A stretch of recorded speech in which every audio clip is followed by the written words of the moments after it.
In 1970, General Motors employed 80,000 people in one city. The city was Flint, Michigan, a place of roughly 200,000 residents at the time, which meant something close to every second household in town drew a paycheck from the same company. By 2015, that number was 6,000. Not 6,000 fewer, 6,000 total. The city that had built the assembly line into a religion, that had once forced the largest corporation on earth to recognize a union with nothing but its bare hands and locked doors, watched its own factories empty out until barely a tenth of the workforce remained standing on the floor. The population fell with it, from roughly 200,000 at its peak in the 1960s, down to barely 100,000 by 2014. Half a city simply gone. And that collapse, the jobs, the people, the tax base that paid for the schools and the streetlights and the water department, happened before the water itself turned brown. Before a city already stripped down to the studs discovered that what came out of its taps was leaching lead out of century-old pipes into the bodies of 100,000 people who had nowhere else to go. This is the story of how a mid-sized Michigan town became the physical headquarters of the American middle class, and how, decision by decision, it became something else entirely. Flint did not start as a car town. It started as a lumber town, and then, when the pine ran out, as a carriage town. And it was the carriage business that produced the man who would turn it into the most important manufacturing city in the country. William C. Durant had made his fortune building horse-drawn carriages in Flint, and by the first years of the 20th century, he understood something that most of his competitors did not. The automobile was not a novelty item for wealthy hobbyists. It was going to replace the carriage entirely, and whoever controlled the largest number of car companies when that happened would control the industry. In 1908, Durant founded General Motors in Flint, building the company not as a single manufacturer, but as a holding corporation, a machine for consolidation. He bought Buick, which was already operating in Flint, and he kept buying, folding company after company into the new entity, until General Motors was less a single automaker than a federation of them, all reporting up to Durant's office. Buick and Chevrolet both established plants in Flint in the opening decades of the 20th century, and the effect on the town was immediate and total. A city that had measured its economy in board feet of lumber and finished carriages was rebuilt, block by block, around the assembly line. Factories went up along the Flint River. Workers arrived by the trainload, first from the surrounding Michigan countryside and then from across the country and beyond it, drawn by wages that a farm or a small workshop simply could not match. The city needed housing for all of them, and it needed it fast. Through the 1920s, Flint underwent a construction boom that reshaped its map, block after block of modest single-family homes built specifically to house auto workers and their families, streets that had been farmland a decade earlier now lined with front porches and driveways. Company towns were not unusual in American industrial history, but Flint's relationship with General Motors ran deeper than the usual mill-town arrangement. The corporation was not simply the largest employer, it was, functionally, the reason the city existed in its modern form. The nickname followed naturally. Flint became known as Vehicle City, a title the town wore with the kind of unself-conscious pride that only comes from genuine dominance in your field. Other cities made things. Flint made the thing that defined the 20th century, and it made an enormous share of them.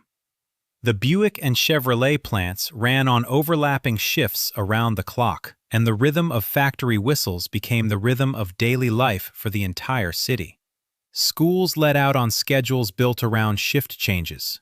Churches held services timed so that second-shift workers could attend before clocking in. The corner stores and diners near the plant gates did their heaviest business at 3 in the morning, when one shift stumbled out exhausted and the next filed in still waking up. What made Flint different from 100 other manufacturing towns springing up across the industrial Midwest in this same period was the sheer concentration of a single industry inside a single set of corporate walls. Detroit had automakers, but Detroit also had shipping, banking, retail, a diversified economy that could absorb shocks in any one sector. Flint had General Motors, and increasingly, Flint had almost nothing else. The advantage of this arrangement in the boom years of the 1910s and 1920s was obvious. Wages in Flint's auto plants ran well above what comparable manufacturing work paid elsewhere, and the sheer volume of hiring meant that almost anyone willing to work could find a job on a line somewhere in the city. Workers who had grown up on failing farms or in declining rural trades found themselves, within a few years, able to afford a house, a car of their own, and a standard of living their parents would not have recognized as available to people like them. The disadvantage would not become visible for decades, but it was already built into the structure of the town. A city whose entire economic circulatory system ran through one corporation was a city with one artery. If that artery ever narrowed, there would be no bypass. Durant himself would not stay in control of the company he built. He was pushed out of General Motors more than once over the following years, a casualty of his own aggressive expansion and the debt it generated, and by the time the company had stabilized under new management, the man who had assembled it out of a Flint carriage fortune was no longer running it. But the structure he had created, dozens of once independent manufacturers welded into a single industrial giant headquartered in spirit, if not always on paper, in Flint, survived him. Buick City, the sprawling complex of interconnected Buick plants on the city's north side, grew across the following decades into one of the largest automotive manufacturing sites in the country, a self-contained industrial ecosystem with its own internal logic, its own culture, its own multi-generational workforce. Fathers got their sons hired on. Uncles vouched for nephews.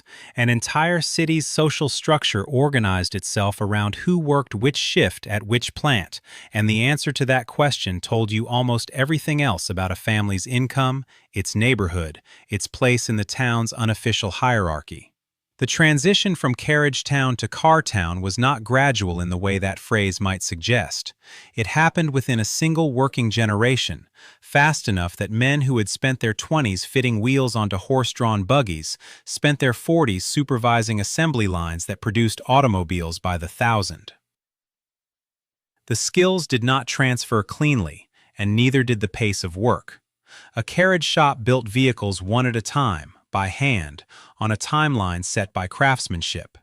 An automobile plant, once the moving assembly line took hold across the industry through the 1910s, built vehicles on a timeline set by the machine itself, and workers adjusted their bodies and their expectations to match it, or they did not last. Flint absorbed that shift faster and more completely than almost any other American city, in large part because the same families, the same street names, the same civic institutions simply migrated from one industry to the other without ever leaving town. By the 1920s, Vehicle City was no longer a nickname so much as a simple description of fact. The city's population had climbed steadily as the plants expanded.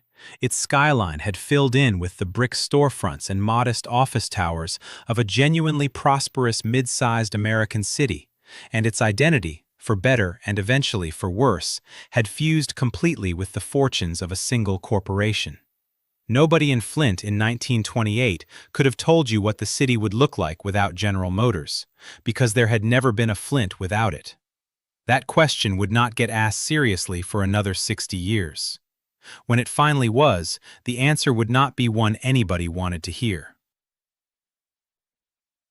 The prosperity of the 1920s concealed a fault line that the Depression would expose, and that would eventually reshape the entire relationship between the city's workers and the corporation that employed them. Through the boom years, auto workers had little formal power. Wages were set unilaterally. Line speeds were set unilaterally. A worker who complained, who got hurt, who got old, or who simply fell out of favor with a foreman could be replaced within the hour by any of the thousands of people who had come to Flint specifically because the plants were hiring. The individual worker had almost no power against a corporation the size of General Motors, and everyone on the floor knew it. What changed that arithmetic was not a single event, but a slow accumulation of grievance through the hardest years of the Depression, followed by one of the most consequential labor actions in American history. In the winter of 1936 into 1937, members of the newly formed United Auto Workers Union occupied General Motors plants in Flint in what became known as the sit-down strike, refusing to leave the buildings and refusing to let production resume. This was not a picket line standing outside a gate, easily replaced by strikebreakers walking past it. The workers were inside the factories, sitting at their own machines, physically occupying the means of production itself, which made the usual corporate response, simply hiring replacements, functionally impossible. General Motors could not run the plant while the plant was full of the very workers refusing to run it. The strike lasted 44 days, through the coldest stretch of a Michigan winter, with workers sleeping on scavenged materials inside cold factory buildings, organizing food deliveries through the windows, and holding their position against a corporation that controlled enormous resources and a local political establishment inclined to side with it. It was the first successful sit-down strike in the United States, and its success reshaped the balance of power in American industry far beyond Flint's city limits. General Motors, unable to break the occupation and facing the prospect of an indefinite production shutdown at its most important plants, agreed to recognize the United Auto Workers as the legitimate bargaining representative for its workers. For the first time, the men who built the cars had a formal, institutional voice in the terms under which they built them. The effects rippled outward almost immediately. Recognition of the UAW at General Motors made it dramatically easier for the union to organize workers at other automakers and eventually at manufacturers far outside the auto industry entirely. Wages across American manufacturing began climbing in ways that would have been unthinkable to a factory owner a decade earlier. Grievance procedures, seniority protections, and negotiated benefits became standard features of industrial employment rather than favors granted at a foreman's discretion. The sit-down strike in Flint is remembered, correctly, as one of the founding moments of the modern American labor movement, and Flint itself carried that identity forward for the rest of the century. Not just the city that built the cars, but the city where the workers who built them first won the right to bargain over the terms. What followed, through the 1940s and into the post-war decades, was the fullest expression of what an American manufacturing city could become when its dominant industry was profitable, unionized, and expanding all at once. The Second World War converted Flint's plants to military production, and then, when the war ended, converted them back to automobiles at a scale the pre-war city had never seen, feeding a national hunger for cars that had been rationed and restricted for years. Returning veterans, armed with union wages and GI Bill mortgages, bought homes in the same neighborhoods the 1920s housing boom had built, and new subdivisions spread out to accommodate the families still arriving. By the 1960s, Flint's population had climbed to roughly 200,000 people, the high watermark the city would never again reach. And General Motors' Flint workforce sat near its own historic peak, tens of thousands of jobs concentrated in a handful of massive, interconnected plant complexes. This was the golden age, and it deserves to be described honestly, without the flattening that comes from knowing what happened next. A young man with a high school diploma and no particular skill could walk into a Buick or Chevrolet plant in Flint in the late 1950s, get hired onto the line, and within a few years be earning enough to buy a house, support a family on a single income, and retire decades later with a pension that had once been unimaginable for factory labor. Union wages meant that Flint's auto workers were, in a very literal sense, the American middle class made physical. Not lawyers, not managers, not owners of anything beyond their own homes and cars, but people whose labor at a specific set of machines had purchased them a level of economic security that their own parents, working the same kind of jobs a generation earlier without a union contract, could never have accessed. The city built around this prosperity accordingly. Downtown Flint supported department stores, movie theaters, restaurants, and offices that depended entirely on the disposable income of a well-paid industrial workforce. Neighborhoods filled in with the brick bungalows and modest colonials that auto workers could afford on a single paycheck. Public schools, funded by a tax base flush with industrial property values and steady payrolls, were genuinely strong. For a stretch of roughly 3 decades, from the recognition of the Union in 1937 through the population peak of the 1960s, Flint functioned as something close to a proof of concept for a particular vision of American life: that industrial labor, organized and compensated fairly, could produce not just corporate profit, but broad, durable, working-class prosperity. Underneath the prosperity, the same structural vulnerability that had existed since Durant's original consolidation was still there, simply invisible because nothing yet had tested it. Flint's fortune rode entirely on General Motors' fortune, and General Motors' fortune, through the middle of the 20th century, seemed to have no ceiling. The company's national workforce grew for decades. Its market share in the American auto industry ran so dominant that antitrust regulators periodically discussed breaking it up. Nobody building a house in Flint in 1955, nobody signing a 30-year mortgage against a union auto worker's wages, was pricing in the possibility that the arrangement might not last forever. Why would they? It had never once, in living memory, gone the other direction. There was a particular texture to that certainty worth naming, because it explains why the city's response to the eventual collapse was so slow to organize. The security a union auto worker felt in Flint in the 1950s and 1960s was not naive. It was earned, contractually, through decades of bargaining that had produced real seniority protections, real pension guarantees, real grievance procedures with teeth.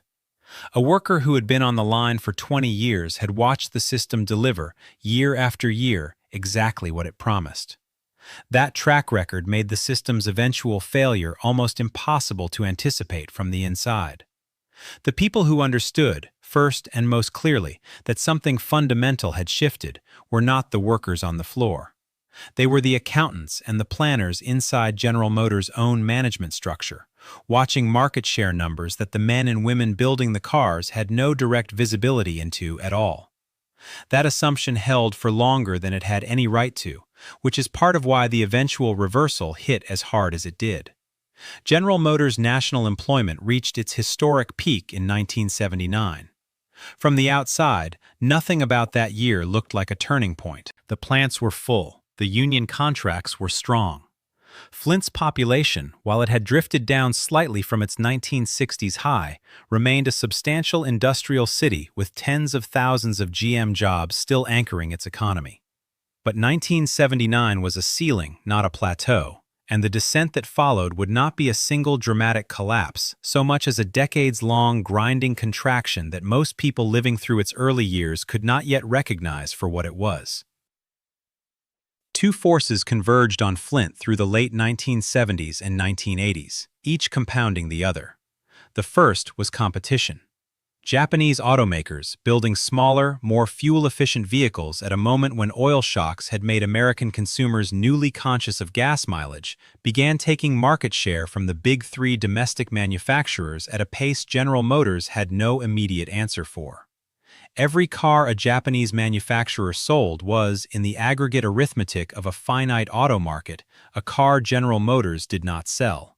And a car General Motors did not sell was, eventually, a shift General Motors did not need to run in Flint. The second force was automation and corporate restructuring within General Motors itself, as the company, under competitive and financial pressure, began looking for ways to produce the same number of vehicles with fewer workers, and increasingly, in fewer places. The layoffs that had been creeping through the 1980s accelerated sharply beginning in 1988, when General Motors began a wave of mass layoffs across its Flint operations that would, over the following years, hollow out the workforce that had defined the city for 80 years. This was not one round of cuts followed by stabilization. It was the opening of a long contraction that continued, in phases, for decades. Plants that had run 3 shifts dropped to 2, then to 1. Departments that had employed thousands were consolidated, automated, or simply closed. The generational hiring pattern that had once been Flint's unspoken social contract, a father getting his son onto the line, a family's entire economic future secured by a single hire, broke down because there was, increasingly, nothing to hire into. For the workers living through it, the contraction did not arrive as a single announcement so much as a recurring dread that returned with every round of contract negotiations and every rumor moving through the plant floor. A worker laid off in an early round of the 1988 cuts might have reasonable hope of recall when production picked back up, the way it always had during the ordinary ups and downs of the auto business through earlier decades. What made this contraction different, and what took years for many workers to fully absorb, was that the recalls kept getting smaller, the shifts kept getting fewer, and the plant that had employed a worker's father and grandfather kept shrinking rather than cycling back to its old size. The psychological toll of watching a stable, generational institution disassemble itself in slow motion, rather than collapse all at once, is difficult to capture in employment statistics alone, but it shaped an entire generation of Flint families who had built their sense of the future around an arrangement that was no longer holding. The scale of the eventual collapse only becomes legible against the peak it fell from. In 1970, General Motors had employed 80,000 people in Flint. By 2015, that number was 6,000. A workforce that had once been large enough to constitute a meaningful fraction of the city's entire population had shrunk to roughly 1/13 of its former size, a contraction with no real parallel in the history of American industrial cities.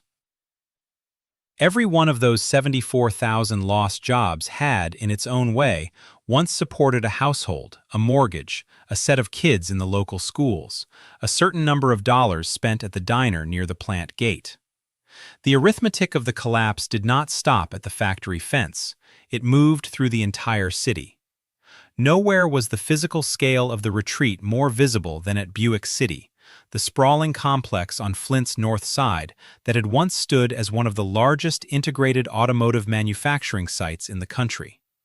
The complex covered 235 acres, an area roughly equivalent to a small city's entire downtown core, packed with interconnected plant buildings, rail spurs, and parking structures built to hold the vehicles and workers of a facility running at full capacity. As General Motors' Flint operations contracted through the 1990s, Buick City's production wound down, and by 2002, the bulk of that 235-acre complex had been demolished.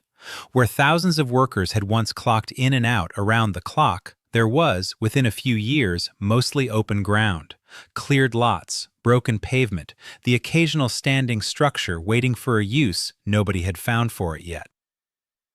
The human geography of the city was shifting in parallel with the industrial one, and the two processes fed each other. White flight from Flint had begun as early as the 1960s, part of a broader pattern playing out in industrial cities across the American Midwest as suburban development, highway construction, and racially discriminatory housing and lending practices pulled white residents out of central cities and into surrounding townships. In most Midwestern cities, that migration unfolded gradually over decades, cushioned by a local economy that, whatever its racial inequities, was at least still generating jobs. In Flint, the migration accelerated sharply once the GM jobs themselves began disappearing, because the economic anchor that had made staying in the city rational for anyone, regardless of race, was being pulled out from under the entire population at once. Those with the resources and the options to leave, disproportionately white and disproportionately connected to whatever GM employment remained in other locations, left. Those without those options stayed in a city whose tax base and job market were contracting around them. The population numbers tell the resulting story with brutal simplicity. Flint's population had peaked at roughly 200,000 in the 1960s. By 2014, it stood at roughly 100,000, a decline of approximately 50%. Half the city's residents were simply gone, some to the surrounding suburbs, some to other states entirely chasing work that Flint could no longer offer. Some lost to the ordinary attrition of age and mortality without replacement births or in-migration to offset it. A city built to house, feed, educate, and employ 200,000 people was now trying to function with roughly half that population, using infrastructure, a tax base, and a government still sized for the city that no longer existed. Streets built for twice the current population sat under-trafficked. Schools built for a much larger enrollment consolidated and closed. The tax revenue that had once funded a genuinely strong municipal government contracted in step with the population, even as the physical infrastructure, the water pipes, the roads, the sewer lines, remained exactly as large and exactly as old as they had always been, now maintained by a fraction of the resources. By the time the worst of the industrial contraction had run its course, Flint had gone from Vehicle City, the physical headquarters of American automotive manufacturing and the birthplace of the modern labor movement, to something closer to a case study in what economists would come to call deindustrialization, a city whose entire reason for existing in its current form, in its current footprint, at its current population, had been an industrial arrangement that no longer existed. The plants that remained employed a small fraction of the workforce they once had. The land that had once held Buick City sat largely empty, and the people who remained, in a city built for twice their number, were left to make sense of what came next. What came next showed up first and most starkly in the economic data. By the mid-2020s, roughly 34% of Flint's residents were living below the poverty line, according to census figures, a rate that placed the city among the poorest in the entire country for a municipality of its size. The burden fell hardest on the youngest residents. 46% of Flint's children, under the age of 18, were growing up in poverty, which meant that in any given classroom in the city's public schools, roughly half the students were coming from households below the poverty threshold before they had ever had the chance to enter the workforce their grandparents had once walked into so easily. The income data underneath those poverty figures painted an equally stark picture of a local economy that had never recovered a middle-class footing after the GM contraction. Roughly 42% of Flint households earned less than $25,000 a year, a threshold that, adjusted for the basic costs of housing, food, and utilities in even a low-cost Midwestern city, left little room for anything beyond bare survival. The city's median household income stood at $41,410, a figure that, set against the union wages that had once defined Flint's economy in the mid-20th century, represented not just stagnation, but a genuine reversal of the economic position the city's residents had once occupied relative to the rest of the country. The demographic composition of the city that remained had shifted as sharply as its economic fortunes. As white flight accelerated through the decades of industrial contraction, Flint's population became increasingly African American, and by the 2020s, roughly 60% of the city's residents were Black, a population that had, disproportionately, lacked the economic mobility and the housing options that had allowed so many of their white neighbors to leave for the surrounding suburbs when the GM jobs disappeared. This was not an accident of demographics. It was the direct, traceable outcome of decades of discriminatory housing policy interacting with a collapsing industrial economy. The residents with the fewest alternatives were the ones left holding the city when the arithmetic of the collapse finally worked itself all the way through. Poverty and population loss on this scale rarely stay contained to economic statistics alone, and Flint's social indicators through this period reflected the same underlying strain. In 2012, the city recorded 66 homicides, an extraordinary total for a city whose population had by then fallen to roughly 100,000 people, placing Flint among the most dangerous cities in the country on a per capita basis. A police department and a broader set of municipal services that had been sized, staffed, and funded for a city of 200,000 with a healthy tax base were now attempting to maintain public safety in a city half that size, with a fraction of the revenue, and with the accumulated social strain of 34% poverty and 46% child poverty, pressing against every institution meant to hold the place together. None of these figures existed in isolation from one another. A city with 34% poverty and 46% child poverty was also a city with a shrinking property tax base, which meant fewer resources for the police department trying to respond to 66 homicides in a single year, fewer resources for the schools trying to educate a generation of children growing up below the poverty line, and fewer resources for the basic municipal maintenance, water systems very much included, that a city of Flint's age and size required simply to function safely. Each strand of decline reinforced the others in a feedback loop that no single policy intervention, however well designed, could easily interrupt from the outside. It is worth pausing on what this actually meant at street level, because statistics of this kind can become abstract if they are only ever recited. 34% poverty meant entire blocks where most households were living paycheck to paycheck or worse, in a city where the paychecks that had once defined the entire local economy had largely disappeared. 46% child poverty meant a generation of Flint kids growing up in a city that could no longer offer them the pathway their grandparents had walked, straight from high school onto a unionized assembly line and into a paid-off house within a couple of decades. A median household income of $41,410 in a city that had once been synonymous with union manufacturing wages meant that Flint's economic position relative to the rest of the country had not simply declined, it had inverted. The city that had once been a magnet for workers seeking upward mobility had become, by the early 21st century, a place people left in search of exactly that. By the early 2000s, the accumulated weight of population loss, tax base erosion, and municipal service strain had pushed Flint's city government into outright fiscal crisis, a crisis severe enough that the state of Michigan stepped in directly.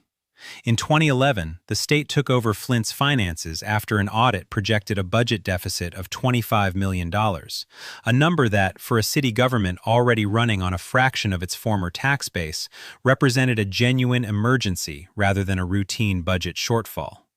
Under Michigan's emergency management law, the state appointed an emergency manager with sweeping authority to make financial decisions for the city, decisions that would ordinarily have gone through the city's own elected government, but that, under emergency management, bypassed local democratic control almost entirely. The logic behind the state takeover was straightforward on paper. A city that could no longer balance its own budget needed an outside authority with the power to cut costs wherever necessary, unencumbered by local political pressure. In practice, in Flint, that logic produced the decision that would define the city's national reputation for the following decade, and arguably for far longer than that. Among the many cost-cutting measures under consideration was the question of where Flint got its drinking water. For years, the city had purchased treated water from Detroit's water system, drawn originally from Lake Huron, a stable and reliable source that simply cost more than city officials under fiscal pressure wanted to keep paying. On April 25, 2014, under the authority of emergency manager Darnell Early, Flint switched its water source away from the Detroit system and began drawing its water directly from the Flint River instead, a change intended as a cost-saving measure while a new regional pipeline was under construction.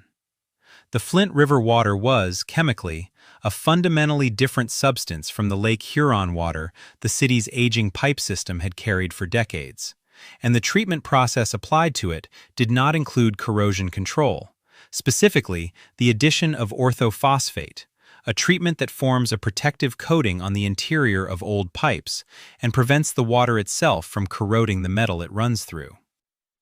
Without that protective treatment, the more corrosive Flint River water began eating directly into the city's aging lead service lines and pipe fittings, many of them installed decades earlier during the housing boom years when lead pipe was standard plumbing material. As the water corroded the pipes, it leached lead directly into the water flowing out of household taps, a slow, invisible contamination that gave no immediate warning through taste, smell, or appearance strong enough to alert most residents that anything had changed. Roughly 100,000 residents were served by this compromised water system, drinking, cooking with, and bathing in water that was actively dissolving lead out of the infrastructure that delivered it to their homes. The scale of the physical damage to the city's pipe network became clear only gradually as investigations into the crisis proceeded. More than 30,000 homes across Flint were eventually identified as being at risk for lead contamination from the aging service lines the corrosive river water had been running through, a number that meant the crisis was not a contained incident affecting a handful of unlucky households, but a citywide public health emergency touching a meaningful fraction of every neighborhood in Flint. Lead is a neurotoxin with no safe level of exposure, particularly dangerous to children, whose developing nervous systems absorb it more readily and suffer more lasting harm from it than adult bodies do, which meant that a city already recording 46% child poverty was now also exposing its children, disproportionately, to a contaminant capable of causing permanent cognitive and developmental damage. For residents living through those first months after the switch, the change registered long before officials would acknowledge it as a crisis. The water ran a different color out of the tap. It carried a different smell. Complaints to the city and to state regulators began accumulating almost immediately, from parents who noticed rashes on their children after baths, from residents who described the water as visibly discolored, from local doctors and researchers who began independently testing for lead in ways the responsible state agencies had not. What should have been a straightforward public health response, testing the water, acknowledging the contamination, switching the source back, took far longer than the scale of the danger warranted, in part because the very emergency management structure that had made the switch in the first place had also stripped away much of the local government capacity that might otherwise have caught the problem sooner and forced a faster reversal. The state did not declare the water safe until 2017, 3 years after the initial switch, following an extended period of public health emergency, bottled water distribution, pipe replacement efforts, and a level of national and international media attention that turned Flint into a shorthand reference for institutional failure far beyond Michigan's borders. Even after that 2017 declaration, the underlying crisis, tracked through litigation, ongoing pipe replacement work, and continued public health monitoring, did not reach its official close until July 1, 2025, more than a decade after an emergency manager appointed to fix the city's finances made a cost-cutting decision that would end up costing Flint something far more difficult to repair than money. There is a particular bitter irony sitting at the center of the water crisis that is worth stating plainly rather than leaving implied. Flint's fiscal emergency, the $25 million deficit that triggered the state takeover in the first place, was itself a downstream consequence of the industrial collapse that had gutted the city's tax base over the preceding 3 decades. The city government did not go broke because of mismanagement in any simple sense. It went broke because the tax base that had once supported it, the 80,000 GM jobs and the population of 200,000 people those jobs had anchored, had been dismantled by forces largely outside the city's own control.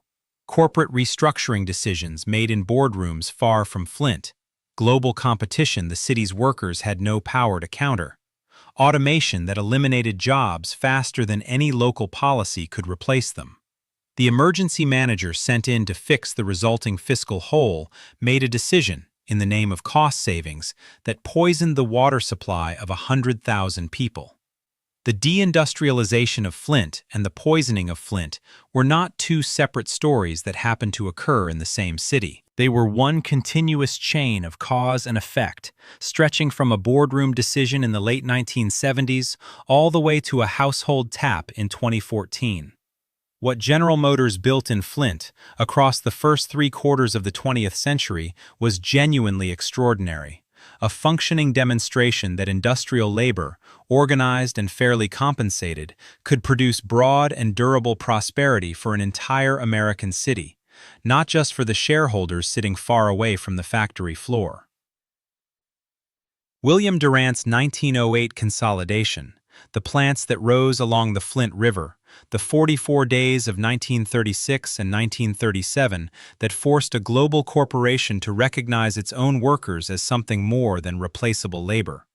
The 200,000 residents and 80,000 jobs of the city's mid-century peak, all of it added up to a genuine achievement in American economic history, one that deserves to be remembered on its own terms, and not only as the prologue to what came after. What was left behind, once the jobs went from 80,000 to 6,000, and the population went from 200,000 to barely 100,000, was a city carrying the full weight of that earlier achievement's opposite: 34% poverty, 46% child poverty, a median household income that had fallen far behind the national line, homicide numbers that placed a mid-sized Midwestern city among the most dangerous in the country, and, running through all of it, water that had been quietly poisoning its own residents through pipes nobody had budgeted to protect.